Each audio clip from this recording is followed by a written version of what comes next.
Ago as we watched the markets just sort of go on this wild trek before New Year's, that it was a zombie market. People were just sort of wildly trading and wandering around with no news. Does that change with the new year as people have now sort of rebalanced everything out of the quarter?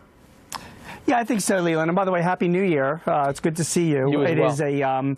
I think we are looking at a change as we head into 2019. There were a lot of things going on at the end of 2018 that were kind of pushing the market in all sorts of different directions. I mean, there was a lot of computer trading, Leland. I mean, 85% of the trades that were going on over the last few weeks are being triggered by algorithms and electronic applications. Volume was a little bit lower, and then of course you had the rhetoric going on between the White House and the Federal Reserve, and so a lot of people were sort of getting a little crazy about it. But I think as we're heading into 2019, we're going to be looking at a lot more stability. I mean, let's not forget, the market lost 8% this year. We're still 30% up where we were from 2016. So the market is doing fine. And let's not also forget, the economy is doing fine right now. I mean, it's most doing projections fine. It's doing fine, but it doesn't seem to be doing great. Goldman Sachs just lowered their outlook for next year, saying that it's going to be hard to get above 2% in the beginning of the year. In the last half of the year, things could slow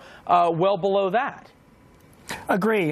So what I was saying is that we've been doing fine, but the market itself is looking to the future. It's not looking at the past. And you're absolutely right. As we look into 2019, things are slowing down a little bit. Global production is shown to be slowing. Oil prices obviously have fallen. And I myself have got a little bit concerned about the retail sector, particularly if there's no resolution between the U.S. and China and all these trade negotiations. So there really are a lot of concerns that the market has going into 2019. So we shouldn't discount that. At the same time, though, I don't think that these are catastrophic things.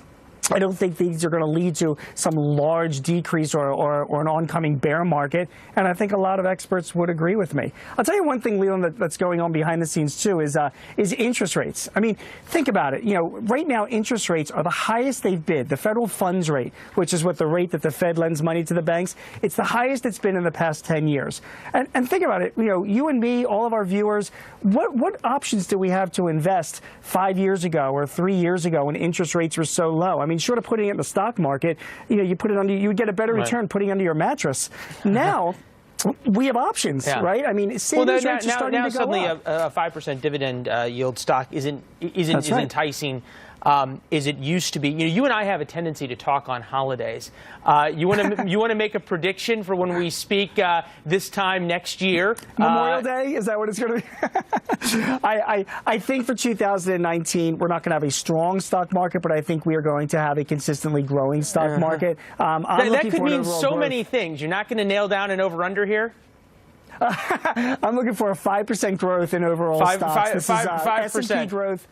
5% is my number. But Leland, let me leave you with this, though, okay? If you're an individual investor, it's still a really crazy place to be, the markets right now. For goodness sake, have an expert that you're working with. Invest in a good mutual fund or an index fund. I mean, it's really not a great environment to be, I think, if you're an individual investor as we head into 2019. It does seem as though being an individual investor is getting harder and harder in this world. Good to see a Happy New Year to you and yours, and we're going to mark the tape on that 5%. We'll see you Memorial Day, right? All right. We'll check in on the prediction then. Good to see you, my friend. All right. Take care. See ya.